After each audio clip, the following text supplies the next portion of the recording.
لله نحمده ونستعينه ونستغفره ونعوذ بالله من شرور انفسنا ومن سيئات اعمالنا من يهده الله فلا مضل له ومن يضلل فلا هادي له واشهد ان لا اله الا الله وحده لا شريك له وان محمدا عبده ورسوله اما بعد يا ايها الذين امنوا اتقوا الله حق تقاته ولا تموتن الا وانتم مسلمون واتقوا الله الذي تساءلون به والارحام ان الله كان عليكم رقيبا اتقوا الله وقولوا قولا سديدا يسر لكم اعمالكم ويغفر لكم ذنوبكم ومن يطع الله ورسوله فقد فاز فوزا عظيما போற்றுகின்ற புகழனைக்கும் சொந்தக்காரனாகிய எல்லாம் அல்ல அல்லாஹ்வின் சாந்தியும் சமாதானமும் அகிலத்தாருக்கெல்லாம் அற்புடையாக வந்த எம்பெருமானார் நபிகள் நாயகம் ஸல்லல்லாஹு அலைஹி வஸல்லம் அவர்கள் மீதும் அவர்களுடைய குடும்பத்தார்கள் மீதும் அவர்களுடைய சொல்செயல் அங்கீகாரங்களை தங்களுடைய வாழ்வில் இயங்கவரை பின்பற்றி வாழ்ந்து மறைந்த அந்த சத்திய சஹாபாக்கள் மீதும் சஹாபிய பெண்மணிகள் மீதும் குறிப்பாக இந்த ஜும்மா கடமையை நிறைவேற்றுவதற்காக அமர்ந்திருக்கின்ற உங்கள் மீதும் என் மீதும் என்றென்றும் நின்று நடவட்டுமாக என கூறி பிரார்த்தித்த வண்ணம் என்னுடைய வருகின்றேன். அன்பார்ந்த சகோதர சகோதரிகளே, அல்லாஹ் ஏராளமான படைப்பினங்களை இந்த பூமியிலே படைத்திருந்தாலும் எல்லா படைப்பினங்களிலும் சிறந்த படைப்பாக அல்லாஹ் எந்த படைப்பை ஆக்கியிருக்கிறான் என்று பார்த்தால் மனித படைப்பை ஆக்கியிருப்பதாகத்தான் அல்லாஹ் சொல்லி தருகின்றான். இப்படிப்பட்ட மிகச்சிறந்த படைப்பாக இந்த மனிதன் இருந்தாலும் ஏதோ ஒரு கட்டத்திலே தவறிழைக்கக்கூடிய மனிதனாகத்தான் அல்லாஹ் இந்த மனித வர்க்கத்தை அல்லாஹ் படைத்திருக்கின்றான். இந்த உலகத்திலே வாழக்கூடிய எப்படிப்பட்ட மனிதர்களாக இருந்தாலும் சரி, முதல் மனிதர் ஆதம் அலைஹிஸ்ஸலாத்து வஸ்ஸலாம் அவர்களாக இருந்தாலும் சரி, அல்லாஹ் தன்னுடைய நண்பனாக சொல்லிக்கொண்ட இப்ராஹிம் அலைஹிஸ்ஸலாத்து வஸ்ஸலாம் அவர்களாக இருந்தாலும் சரி, மூசா அலைஹிஸ்ஸலாத்து வஸ்ஸலாம் அவர்களாக இருந்தாலும் சரி, இறுதி தூதராக வந்த அண்ணல் பெருமானார் நபிகள் நாயகம் ஸல்லல்லாஹு அலைஹி வஸல்லம் அவர்களாக இருந்தாலும் சரி, எப்பேற்பட்ட மனிதர்களாக இருந்தாலும் எப்பேற்பட்ட இறைநேசர்களாக இருந்தாலும் இந்த உலகத்திலே வாழ்கின்ற நேரத்திலே ஏதோ ஒரு வகையிலே சிறிய பாவமோ பெரிய பாவமோ அப்படிப்பட்ட பாவங்களை செய்யக்கூடிய மனிதனாகத்தான் அல்லாஹ் படைத்திருக்கின்றார். இதை பற்றி அண்ணல் பெருமானார் நபிகள் நாயகம் ஸல்லல்லாஹு அலைஹி வஸல்லம் அவர்கள் பல்வேறு இடங்களின் மூலமாக நமக்கு பாடம் நடத்துகின்றார்கள்.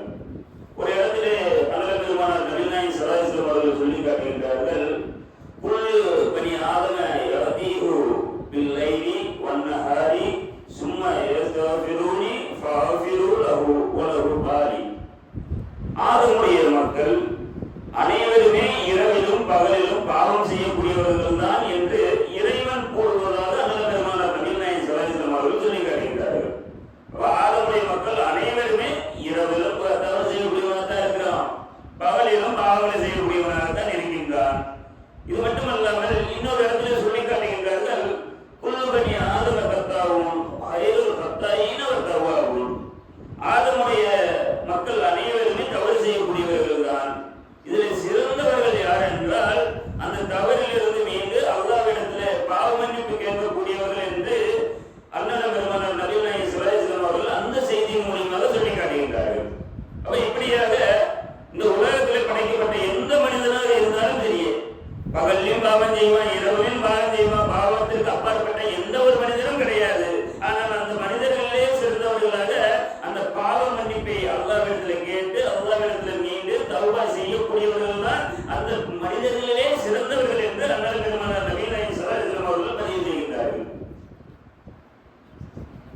இந்த மனிதர்களிலேயே முதல் மனிதராக இருக்கக்கூடிய ஆதம் அலைஹிஸ்ஸலாத்து வஸ்ஸலாம் அவர்களுடைய சிறப்புகளை பற்றி அல்லாஹ் தன்னுடைய திருமறையில் பல்வேறு இடங்களிலே பதிவு செய்கின்றார். அப்ப அவர் எப்படிப்பட்ட படைப்பாக இருந்தார் என்று பார்த்தால், மற்ற மனிதர்களை அல்லாஹ் படைத்தது போல அல்லாமல் நேரடியான ஒரு படைப்பாக அல்லாஹ் ஆதம் அலைஹிஸ்ஸலாத்து வஸ்ஸலாம் அவர்களை அல்லாஹ் ஆக்கினார். தன் கையாலேயே அல்லாஹ் படைத்து அதே போல தன்னுடைய மூச்சு காற்றை ஊதி அதன் மூலமாக உருவை கொடுத்து அதுக்கப்புறம் அந்த மலக்குமார்கள் எல்லாம் அந்த ஆதம் அலைஹிஸ்ஸலாத்து வஸ்ஸலாம் அவர்களுக்கு அல்லாஹ் பணியை செய்தார். சொர்க்கத்தில்தான் அவர்கள் வசித்துக் கொண்டிருந்தார்கள். இப்படியாக இப்படிப்பட்ட என்ன சிறப்புகள் அவருக்கு இருந்தாலும் அல்லாஹ் ஒரே ஒரு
சொர்க்கத்தில் இருந்து அல்லாஹ்விடத்தில் முதலாக அவர்கள் மன்றாடி கேட்டியது அல்லாஹ்விடத்தில் பாவ மன்னிப்பை தான் கேட்டதாக அல்லாஹ் தன்னுடைய திருமறையில சொல்லி காட்டுகிறார். எப்படிப்பட்ட துவாவை அவர்கள் கேட்கிறார்கள் என்று பார்த்தால், ரப்பனா ظلمنا أنفسنا وإن لم تغفر لنا وترحمنا لنكونن من الخاسرين. எங்கள் இறைவா, எங்களுக்கு நாங்களே அநீதி இழைத்து விட்டோம் இறைவா, நீ மட்டும் எங்களை மன்னித்து அருள் புரியாவிட்டால் நஷ்டமடைந்த ஒரு கூட்டத்தில் நாங்களும் ஆகிவிடுவோம் என்று அந்த இடத்தில் சொர்க்கத்திலே இருந்து அவர்கள் பாவ மன்னிப்பு கேட்டதாக அல்லாஹ் தனது திருமறையின் மூலமாக சொல்லி காட்டியுள்ளார்.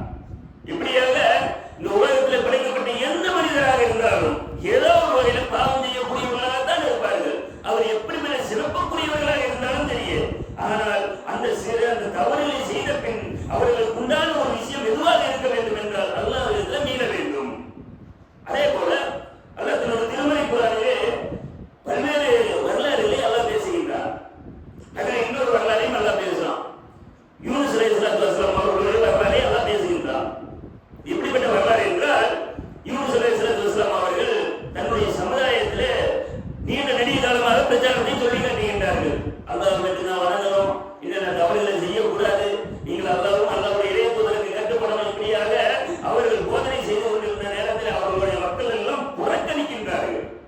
ஒரு கட்டத்தில் யூனுஸ் அலைஹிஸ்ஸலாத்து வஸ்ஸலாம் அவர்கள் என்ன முடிவு பெறுகிறார்கள் என்று பார்த்தால், அல்லாஹ்விடத்திலே கையேற்று பிரார்த்தனை செய்கின்றார்கள். யா அல்லாஹ், என்னுடைய சமுதாயத்தை அழிச்சிரியா அல்லாஹ் சொல்லிவிட்டு அந்த ஊரை விட்டு அல்லாஹ் சொல்லுகின்ற கட்டளை என்ன என்று பார்த்தால், அந்த ஊரை விட்டு வெளியேறினீர்கள். ஊரை விட்டு வெளியேறாரு, தன்னுடைய சமுதாயம் எல்லாம் அழித்தெடுக்கப்பட்டிருக்கும் நினைச்சு திரும்பி வராரு. அவர்கள் எல்லாம் அல்லாஹ்விடத்தில் பாவ மன்னிப்பு கேட்கின்றார்கள். எப்படிப்பட்ட நேரத்தில் அல்லாஹ் பாவ மன்னிப்பு கொடுக்கிறாங்க என்று பாருங்கள். அவரை எந்தெந்த நேரங்களை எல்லாம் யூனுஸ் அலைஹிஸ்ஸலாத்து வஸ்ஸலாம் அவர்கள் சொல்லி, இந்தந்த நேரங்களிலே உங்களுக்கு அல்லாஹ்வுடைய தண்டனை வரும் பொழுது இந்தந்த மாதிரி அடையாளங்கள் எல்லாம் இருக்கும் என்று சொன்னார்களோ, அப்படிப்பட்ட அடையாளங்கள் எல்லாம் தெரிய ஆரம்பிக்கின்றது. அவர்களும் தெளிவடைந்து வருகின்றார்கள். அல்லாஹ்விடத்தில் பாவ மன்னிப்பு கேட்கணும், அல்லாஹ்விடத்தில் நீண்டு விடணும், பாவ மன்னிப்பு கேட்கின்றார்கள். அல்லாஹ் தன்னுடைய தண்டனையை நிறுத்துகின்றார். தண்டனை இறக்கல. அப்ப யூனுஸ் அலைஹிஸ்ஸலாத்து வஸ்ஸலாம் அவர்கள் திரும்பி வந்து பார்க்கின்றார்கள். தன்னுடைய சமுதாயம் அழிக்கப்பட்டிருக்கும் பார்க்கிறாங்க. தன்னுடைய சமுதாயம் நல்ல ஒரு நிலையில வாழ்ந்து கொண்டிருக்கின்றார்கள். இதற்காக அல்லாஹ்விடத்தில் அவர்கள் கோபித்தவர்களாக யூனுஸ் அலைஹிஸ்ஸலாத்து வஸ்ஸலாம் அவர்கள் அந்த இடத்தை விட்டு வேற ஒரு ஊருக்கு பயணமாகின்றார்கள். அப்ப அல்லாஹ்வுடைய கோபம் புகழ்ந்துதான் யூனுஸ் அலைஹிஸ்ஸலாத்து வஸ்ஸலாம் அவர்கள் நேர திரும்புகின்றது. எப்படி திரும்புகிறது என்று பார்த்தால், அல்லாஹ்வுடைய கட்டளை இல்லாமல் ஒரு நபி அவர்களுடைய ஊரை விட்டு பயணம் செய்யக்கூடாது. அவர் பயணம் செஞ்சினார், கோபிச்சுட்டு போயிடுறாரு. கப்பல் வழி பயணம் செஞ்சு கொண்டிருக்கின்ற அந்த நேரத்தில் தான் கப்பல்ல ஒரு மோசமான ஒரு நிலை. எப்படிப்பட்ட நிலை என்றால், இந்த கப்பல்ல இருக்கக்கூடிய நபர்களை இந்த இடத்துல இருந்து அப்புறப்படுத்தணும். அந்த கப்பல்ல வைத்திருக்க முடியாது. அப்புறப்படுத்த வேண்டும் என்றால் அவர்களை எப்படி தேர்வு செய்வது? சீட்டு குறித்து போடுறாங்க. அதுல யூனுஸ் அலைஹிஸ்ஸலாத்து வஸ்ஸலாம் அவர்களுடைய பெயர் வருகின்றது. யூனுஸ் அலைஹிஸ்ஸலாத்து வஸ்ஸலாம் அவர்களை அந்த கப்பல்ல கடல்ல போடுகின்றார்கள். போட்டுவிட்டு பின்பாக அல்லாஹ்வுடைய கோபம் எப்படி இறங்குது பாருங்க. அல்லாஹ் ஒரு மீனின் மூலமாக யூனுஸ் அலைஹிஸ்ஸலாத்து வஸ்ஸலாம் அவர்களை அல்லாஹ் சிறைப்பிடிக்கின்றார். ஒரு இறை தூதர் தான், அல்லாஹ்வுக்கு நேசத்துக்குரியவர் தான். அவுலியாமார்கள் சொல்லுகிறார்களா இல்லையா? சிலர் அவுலியாமார்களா இல்லையா என்பது நமக்கு தெரியாது. ஆனால் அல்லாஹ் தன்னுடைய திருமறை குர்ஆனில் சொல்லிக்கிறார், நபிமார்கள் எல்லாம் அவுலியாமார்கள், அவர்கள் எல்லாம் இறைநேசர்கள். அப்படிப்பட்ட இறைநேசர்களாக இருந்தாலும் அல்லாஹ்வுடைய கட்டளை மீறினால் அல்லாஹ்வுடைய கோபத்துக்கு உள்ளாகின்றார்கள். நடுக்கடலிலே மீனால் சிறைபிடிக்கப்படுகின்றார்கள். எப்படிப்பட்ட ஒரு நிலை! அப்படிப்பட்ட ஒரு நிலையில் தான் அவர் துஆ செய்ததாக அல்லாஹ் சொல்லி காட்டுகின்றான். லா இலாஹ இல்லா அன்த சுப்ஹானக இன்னி குன்து மினல் ஸாலிமீன். யா அல்லாஹ், உன்னை தவிர வணக்கத்துக்குரியவன் வேறு யாரும் இல்லை. அல்லாஹ், நீ தூயவன், நான் அநீதி இழைத்தவர்களில் ஒருவனாக ஆகிவிட்டேன் யா அல்லாஹ் என்று அந்த யூனுஸ் அலைஹிஸ்ஸலாத்து வஸ்ஸலாம் அவர்கள் அந்த இருள்களில் இருந்து அல்லாஹ்விடத்தில் பாவ மன்னிப்பு கேட்டதாக அல்லாஹ் தன்னுடைய திருமறையிலே சொல்லி காட்டுகின்றார். அப்போ அல்லாஹ் அவருடைய அந்த நேரத்தில் அவர் கேட்ட அந்த தௌபாவின் அடிப்படையிலே அந்த மீனுடைய சிறையிலே இருந்து அவரை அல்லாஹ் விடுவிக்கின்றார். எப்படிப்பட்ட சிறை என்று பார்த்தால், அதன் மூலியமாக மீனுடைய வயிற்றில் இருந்து நோயுற்றவராகவே அவர் உள்ளுக்குள்ள ஆகிவிட்டாரு. நோயுற்றவராக அவரை நாம் வெளியேற்றினோம். அப்ப இறுதியாக அல்லாஹ்வுடைய கருணை வெளிவருகின்றது. அல்லாஹ் கருணையை வெளிப்படுத்துகின்றான், தௌபாவை ஏற்றுக்கொள்கின்றான். எப்படிப்பட்ட தௌபா! அல்லாஹ்வுடைய இறை தூதரை தவறுகளை செய்திருந்தாலும், அல்லாஹ்வுக்கு கடும் கோபம் வரக்கூடிய இந்த தவறுகளை செய்திருந்தாலும், அல்லாஹ் தண்டனை இந்த உலகத்திலேயே அளித்திருந்தாலும், அந்த நேரத்தில் நீ தௌபா செஞ்சுட்டானா அல்லாஹ் அந்த தௌபாவை ஏற்றுக்கிறவே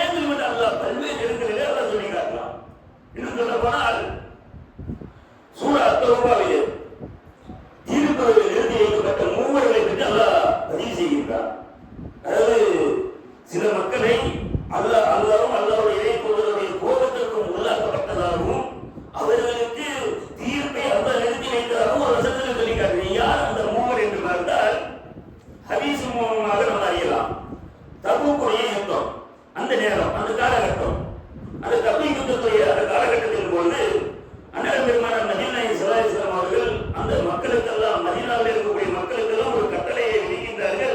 இந்த மதீனாவிலே யாரும் இருந்துவிடக்கூடாது, எல்லாரும் இந்த போர்ல கலந்துக்கணும்.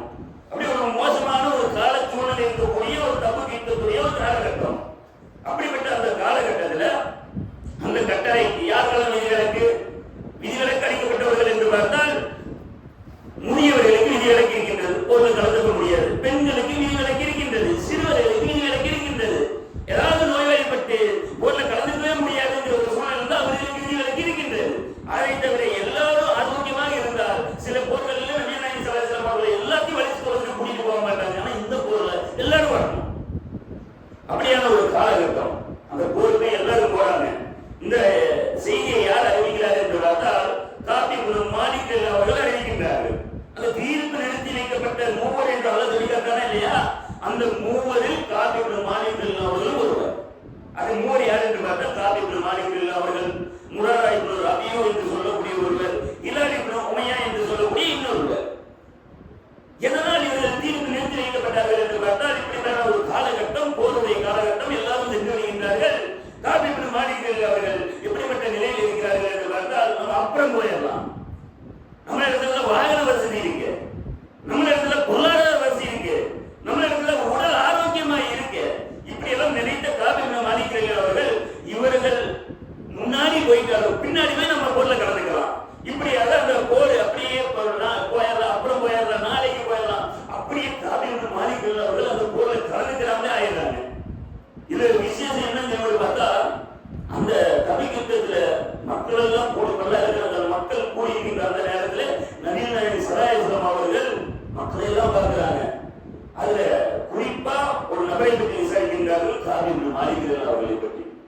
காபி இப்னு மாலிக் எங்க? உடனே அங்க இருக்கக்கூடிய சஹாபாக்கள் சொல்லி காட்டுகின்றார்கள், அவருக்கு பணத்திமிர் வந்துருச்சு, பணம் போதையில் இருக்கிறார் அவரு, அதனால அவர் வரல. உடனே இன்னொரு சஹாபி சொல்றாரு, அப்படியெல்லாம் பேசாதீங்க அவரை பத்தி, ஏதோ ஒரு காரணம் இருக்கு அவர் சொல்றாரு. உடனே ரசூலுல்லாஹி ஸல்லல்லாஹு அலைஹி வஸல்லம் அவர்கள் அப்படியே மௌனியாக இருந்துவிட்டு அடுத்ததாக மதீனா திரும்பினார். இந்த நேரத்திலே அவர்கள் போருக்கு போய் கொண்டிருந்த அந்த நேரத்திலே மதீனால யாரெல்லாம் இருந்தார்கள் என்று காபி இப்னு மாலிக் அவர்கள் அந்த போருக்கு மக்கள் போயிட்டாங்க. மதீனால யாரெல்லாம் இருக்கிறாங்க என்று வெளியே வந்து பார்க்கிறாரு.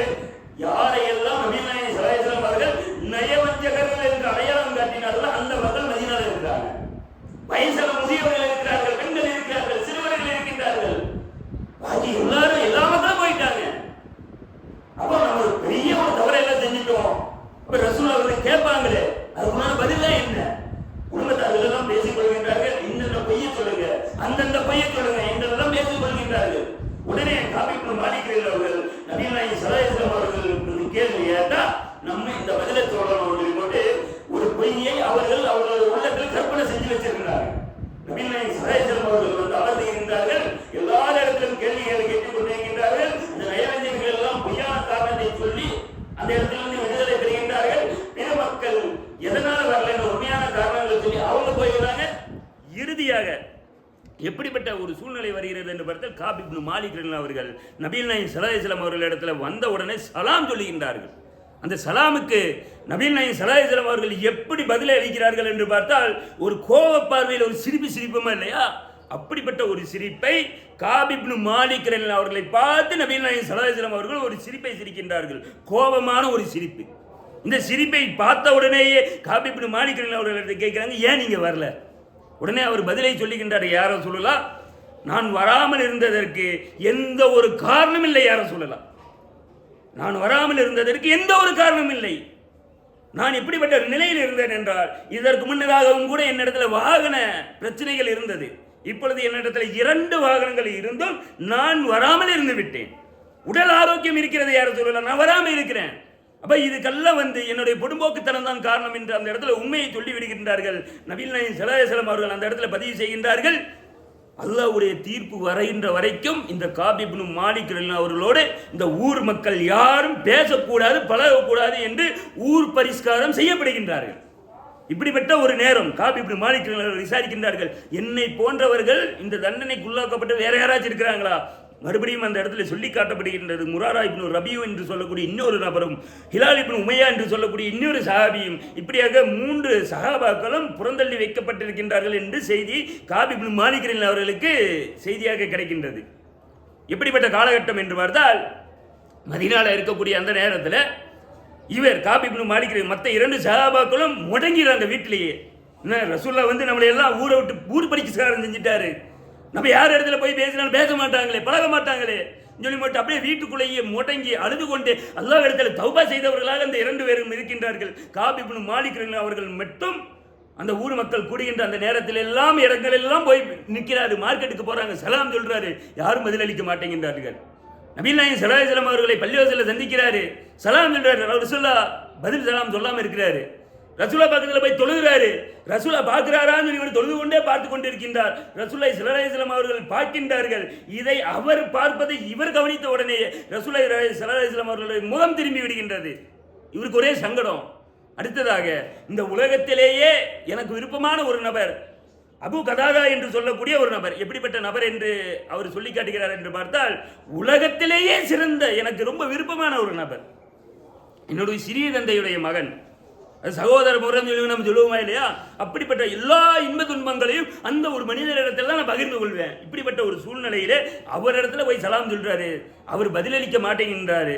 உடனே அவரை பார்த்து கேட்கின்றார்கள். எப்படிப்பட்ட கேள்வியை காப் இப்னு மாலிக் கேட்கிறாருன்னு பார்த்தா, அல்லாஹ்வுக்கும் அல்லாஹ்வுடைய இறை தூதரும் எனக்கு விருப்பமானவராக இல்லையா சொல்லி மட்டும் அவர் கேட்கிறாரு, பதிலளிக்க மாட்டேங்க. மறுபடியும் கேட்கிறாரு, பதிலளிக்க மாட்டேங்கிறாரு. 3வது முறையும் கேட்கும் பொழுது அந்த அபு கதாதா சொல்லி காட்டுகின்றார்கள், இது அல்லாஹ்வும் அல்லாஹ்வுடைய இறை தூதரும் தான் அறிவார்கள்.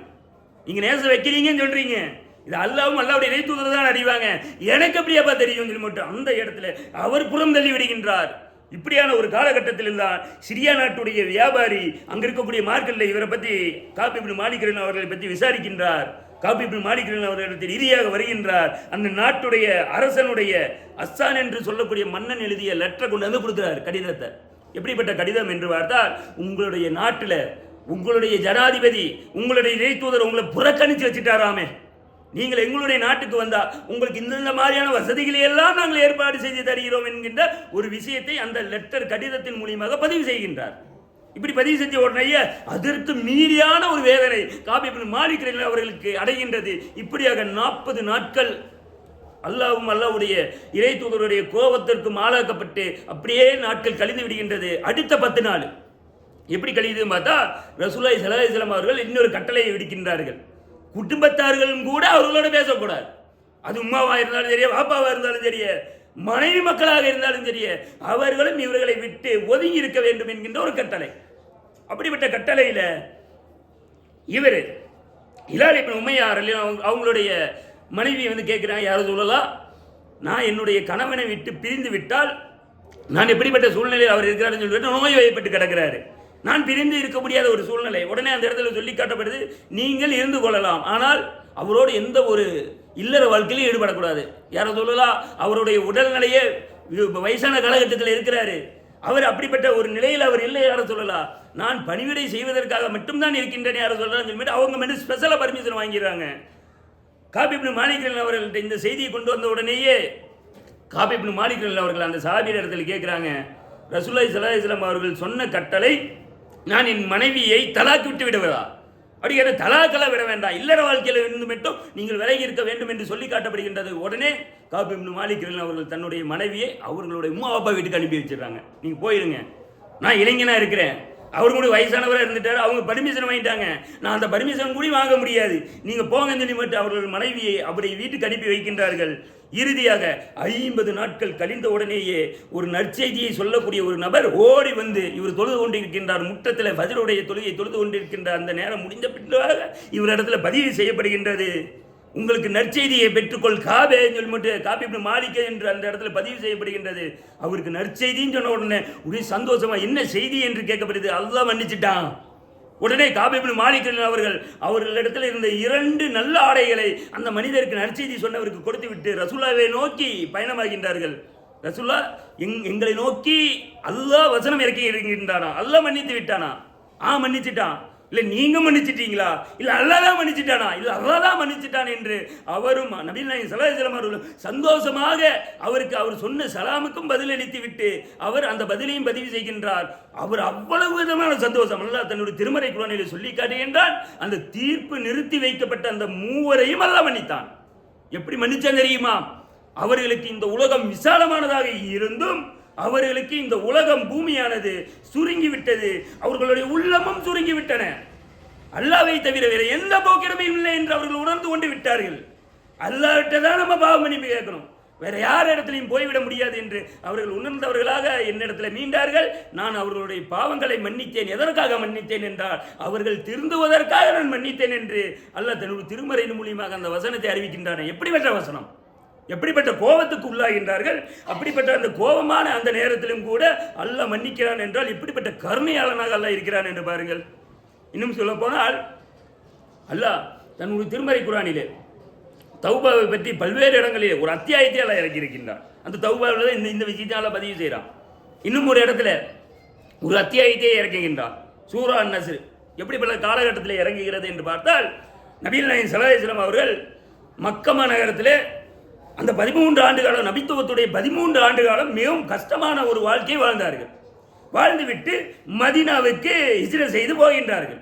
பத்ர் போர்க்களம் நடக்கின்றது, உஹது போர்க்களம் நடந்து முடிந்து விட்டது.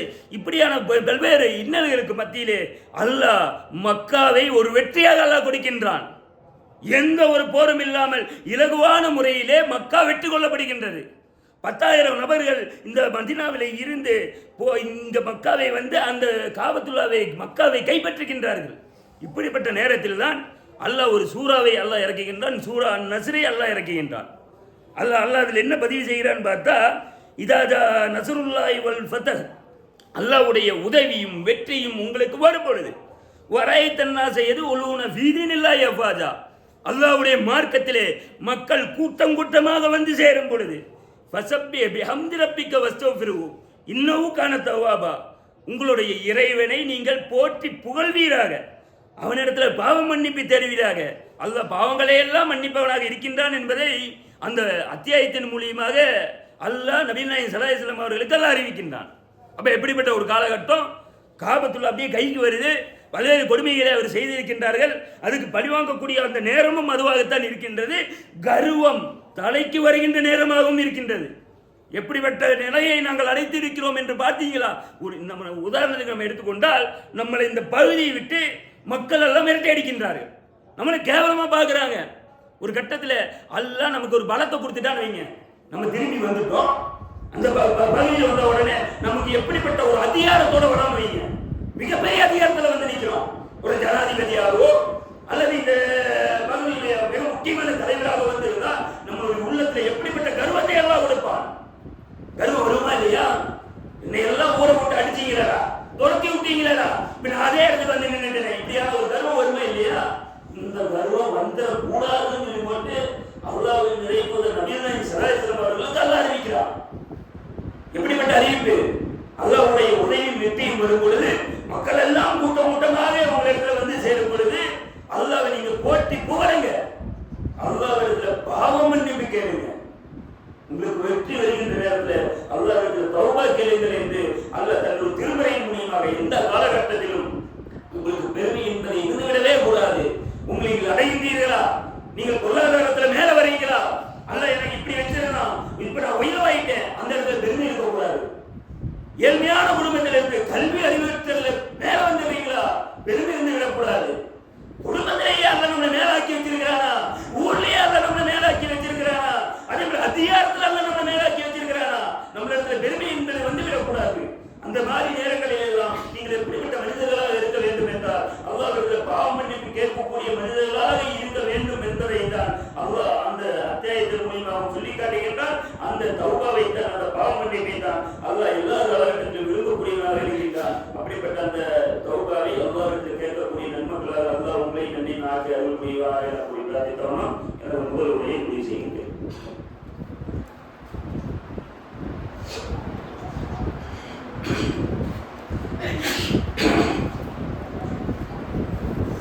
அன்பார்ந்த சகோதர சகோதரிகள், நாம் இப்படிப்பட்ட மாதத்தில் இருக்கிறோம் என்று மாதத்திலே இருக்கின்றோம். ரமலான் மாதத்தை பொறுத்த வரைக்கும் அல்லாஹ் திருமறை குர்ஆனை நமக்கு வழங்கிய மாதம். இந்த மாதத்திலே பல்வேறு விதமான வணக்க வழிபாடுகளை அல்லாஹ்வுடைய இறைத்தூதர் நபிகள் நாயகம் ஸல்லல்லாஹு அலைஹி வஸல்லம் அவர்கள் சொல்லித் தருகின்றார்கள். நோன்பு என்கின்ற வணக்க வழிபாடை பற்றி நமக்கு சொல்லித் தருகின்றார்கள். அதுவும் இரவு தொழுகையை பற்றி நமக்கெல்லாம் கற்றுத் தருகின்றார்கள். இந்த மாதத்தில் நீதியமாக இரவில் நின்று வணங்க வேண்டும் என்று நமக்கு சொல்லித் தருகின்றார்கள்.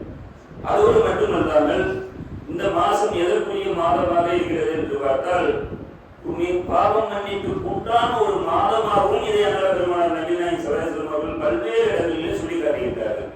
எந்த அளவுக்கு என்றால் நபிகள் நாயகம் ஸல்லல்லாஹு அலைஹி வஸல்லம் அவர்கள் ஒரு கட்டத்தில் மிம்பர் படியை கொண்டு வர சொல்றாங்க. மிம்பர் படியில முதல் படியில ஏறுறாங்க, ஆமீன் சொல்றாங்க. இரண்டாவது படியில ஏறுறாங்க, ஆமீன் சொல்றாங்க. மூன்றாவது படியில ஏறும்பொழுது ஆமீன் சொல்றாங்க. சஹாபாக்களுக்கெல்லாம் ஒரே வியப்பு. ரசூல் ஒரு புதுவிதமான ஒரு நடைமுறையை செய்யறாங்க. என்னன்னு இவர் கேட்கின்ற நேரத்தில் நபிகள் நாயகம் ஸல்லல்லாஹு அலைஹி வஸல்லம் அவர்கள் சொல்லி காட்டுகின்றார்கள். நான் முதல் படியில மிம்பர்ல ஏறும்போது என்ன இடத்துல ஜிப்ரீல் அலைஹிஸ்ஸலாத்து வஸலாம் அவர்கள் வருகை தந்தார்கள். அவர் ஒரு விஷயத்தை பதிவு செய்தாங்க.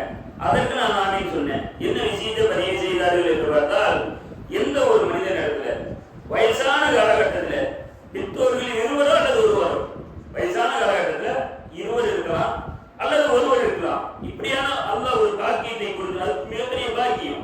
பெற்றோர்கள் நம்மளிடத்தில் இருப்பது ஒரு பாக்கியம். அதிலும் வயசான காலகட்டத்தில் அவர்கள் நம்மோடு பயணிப்பது மிகப்பெரிய ஒரு பாக்கியம். அப்படிப்பட்ட அந்த பாக்கியமான காலகட்டத்தில் அவர்களுக்கு பணிகளை செய்து அதை செய்யாமல் இருந்து ஒருவன் சொர்க்கத்தை அடையாமல் இருக்கிறான் என்றால் அவன் நாசமாகட்டும் என்று சொல்லி காட்டுகின்றார்கள். அப்ப அந்த பெற்றோர்களுக்கு பணிவிடை செய்தால் அவர் சொர்க்கத்தை தரான். அது ரெண்டு பேரா இருந்தாலும் தெரியும், ஒருவராக இருந்தாலும் தெரியும். என்னுடைய உமா பாப்பா என்னை வளர்த்தெடுத்தாங்க, என்னை பார்த்தாங்க, எனக்காக பொருளாதாரத்தை அவங்க வாழ்க்கையை இழந்தாங்க, சதா என்னையே நினைச்சிட்டு இருந்தாங்க, என்னோட முன்னேற்றத்தையே நினைச்சிட்டு இருந்தாங்க. இவங்க அவங்க வயசான காலகட்டத்தை அடைஞ்சிட்டாங்க. அவர்களுக்கு அவர்களாலேயே செய்ய முடியாத ஒரு காலகட்டம். இந்த மாதிரியான காலகட்டத்தில் நான் அவர்களுக்கு பணிவிடை செய்கிறேன் என்று செய்தால் அல்லாஹ் சொர்க்கத்தை தரான். ஒருவேளை அப்படிப்பட்ட காலங்களை அல்லாஹ் நமக்கு தந்திருந்தும் ஏதோ ஒரு அலட்சியமாக அவர் பெற்றோர்கள் விஷயத்தில் நாம் இருந்தால் அல்லாஹ்வின் தூதர் நபிகள் நாயகம் ஸல்லல்லாஹு அலைஹி வஸல்லம் சொல்லி காட்டுகிறார், இவன் நாசமாகட்டும் என்று சொல்லி காட்டுறார். இரண்டாவதாக எதை சொல்லி காட்டுகிறார்கள் என்று பார்த்தால், நபிகள் நாயகம் ஸல்லல்லாஹு அலைஹி வஸல்லம் அவர்களுடைய இரண்டாவது படியில் ஏறும்போது ஆமீன் சொல்றாங்களா இல்லையா? அது எதற்காகனா நபிகள் நாயகம் ஸல்லல்லாஹு அலைஹி வஸல்லம் அவர்களுடைய பெயரை சொல்லி சொன்ன மாத்திரத்திலேயே அவர்களுடைய பெயரை சொன்னதற்காக நாம் அவர்கள் மீது ஸலவாத் சொல்ல வேண்டும். ஸல்லல்லாஹு அலைஹி வஸல்லம் என்று சொல்றோமே இல்லையா? அந்த ஸலவாத் சொல்லணும். அதை சொல்லாதவன் நாசமாகட்டும் போட்டு ஜிப்ரீல் அலைஹிஸ்ஸலாத்து வஸலாம் அவர்கள் சொன்னார்கள். அதற்கு ஆமீன் என்று ரசூலுல்லாஹி ஸல்லல்லாஹு அலைஹி வஸல்லம் அவர்கள் பதிவு செய்கிறார்கள். மூன்றாவதாக எதற்கு ஆமீன் சொல்லி காட்டுகிறார்கள் என்று பார்த்தால், யார் ரமலான் மாதத்தை அடைந்தும் அந்த ரமலான் மாதத்திலே அல்லாஹ்விடத்திலே பாவ மன்னிப்பை பெறவில்லையோ அவன் நாசமாகட்டும் என்று நபிகள் நாயகம் ஸல்லல்லாஹு அலைஹி வஸல்லம் அவர்கள் சொல்லி காட்டுகிறார்கள். அப்ப என்னதான் வணக்க வழிபாடுகளுக்கு உண்டான ஒரு மாதமாக இருந்தாலும் மிக முக்கியமான வணக்க வழிபாடு தத்துவாவுல் இபாதா, பிரார்த்தனை என்பது ஒரு வணக்கம் சொல்லி இருக்கிறாங்க. அப்படிப்பட்ட பிரார்த்தனைகளிலேயே நம்ம தலையாய பிரார்த்தனையாக இருக்கிறது அல்லாஹ்விடத்தில் நாம் கேட்கின்ற அந்த பாவ மன்னிப்பு சம்பந்தமான பிரார்த்தனை. அப்படிப்பட்ட அந்த பாவ மன்னிப்பு சம்பந்தமான அந்த பிரார்த்தனையை கேட்டு ஒருவன் இந்த மாதத்திலே அல்லாஹ்விடத்தில் பாவ மன்னிப்பு பெறாவிட்டால் அவன் நாசமாகட்டும் என்று ரசூலுல்லாஹி ஸல்லல்லாஹு அலைஹி வஸல்லம் அவர்கள் சொல்லி காட்டுகின்றார். அந்த அடிப்படையில் இந்த மாதம் என்பது மிக முக்கியமாக பாவ மன்னிப்பு கூடிய ஒரு மாதமாக இருக்கின்றது. இன்னும் சொல்ல போனால் ஒற்றைப்படை இரவுகள், அதாவது இறுதி 10 நாட்களில் வரக்கூடிய ஒற்றைப்படை இரவுகள், அதுதான் அல்லாஹ்வின் தூதர் நபிகள் நாயகம் ஸல்லல்லாஹு அலைஹி வஸல்லம் அவர்கள் இந்த இரவுகளில் தான் லைலத்துல் கத்ர் இரவு இருக்கின்றது, அதிலே தேடுங்க. அந்த இரவுல தான் அல்லாஹ் இந்த திருமறை குர்ஆனை இறக்கி இருக்கின்றான். குறிப்பிட்ட ஒரு நாளை சொல்லி ரசூலுல்லாஹி ஸல்லல்லாஹு அலைஹி வஸல்லம் அவர்கள் இந்த நாளில் தான் குர்ஆன் இறங்கியதாக எங்கேயும் சொல்ல கிடையாது. அதை எப்படி சொல்லியிருக்கிறார்கள் என்றால் லைலத்துல் கத்ர் இரவு தான் இறங்கியது. அந்த லைலத்துல் கத்ர் இரவு கடைசி 10 இருக்கு. கடைசி 10 இருக்கக்கூடிய ஒற்றைப்படை இரவுல இருக்கு. அது 21 இருக்கலாம், 23 இருக்கலாம், 25 இருக்கலாம், 27 இருக்கலாம், 29 இருக்கலாம். இப்படியாக இந்த ஒரு ஒற்றைப்படை இரவுகளில் தான் இந்த லைலத்துல் கத்ர் இரவு இருக்கின்றது. அப்பொழுதுதான் அல்லாஹ் இந்த திருக்குர்ஆனை இறக்கி இருக்கின்றார். அது எப்படிப்பட்ட இரவாக இருக்கிறது என்று பார்த்தால் 1000 மாதங்களை விட சிறந்தது. ஒரு நாள் நீங்க அமல்களை செய்துவிட்டால் அந்த ஒரு நாள் செய்வீங்கன்னு வைங்க, எப்படிப்பட்ட அமல் என்று பார்த்தால் 1000 மாதங்களை விட சிறந்தது என்றால் 83 வருடம் நாம் நின்று அல்லாஹ்வை வணங்கினால் எப்படிப்பட்ட வணக்கமாக இருக்குமோ அப்படிப்பட்ட ஒரு வணக்கத்தை அந்த ஒரு இரவிலே நம்ம வணங்கினால் அல்லாஹ் அந்த சிறப்பை தருகின்றான். ஒரு இரவில் தான் வணங்குறோம். ஆனால் அதற்குண்டான சிறப்பு எப்படிப்பட்ட சிறப்புனா 83 ஆண்டுகாலம் நின்று வணங்கியதற்கு உண்டான சிறப்பை எல்லாம் கொடுக்குறான். அப்படிப்பட்ட சிறப்புக்குரிய ஒரு நாட்களாக அந்த ஒற்றைப்படை இரவுகள் இருக்கின்றது. அந்த கடைசி பட்டத்திலே மிக முக்கியமாக ஒற்றைப்படை இரவிலே ஓதக்கூடிய துவாவாக அண்ணன் பெருமானார் நபிகள் நாயகம் ஸல்லல்லாஹு அலைஹி வஸல்லம் அவர்கள் எந்த துவாவை கற்றுத் தந்திருக்கிறார்கள் என்று பார்த்தால், அல்லாஹும்ம இன்னக அஃபுவுன் துஹிப்புல் அஃவ ஃபஅஃபு அன்னி. யா அல்லாஹ், நீ மன்னிப்பவன், மன்னிப்பை விரும்பக்கூடியவன், ஆகவே என்னுடைய பாவங்களை மன்னிப்பாயாக. இப்படிப்பட்ட ஒரு துவாவை நபிகள் நாயகம் ஸல்லல்லாஹு அலைஹி வஸல்லம் அவர்கள் கற்றுத் தந்திருக்கின்றார்கள். இந்த ரமலான் மாதத்திலே கடைசி பத்திலே இந்த துவாவை அதிகமாக அல்லாஹ்விடத்தில் கேட்டு பாவ மன்னிப்பை பெறக்கூடிய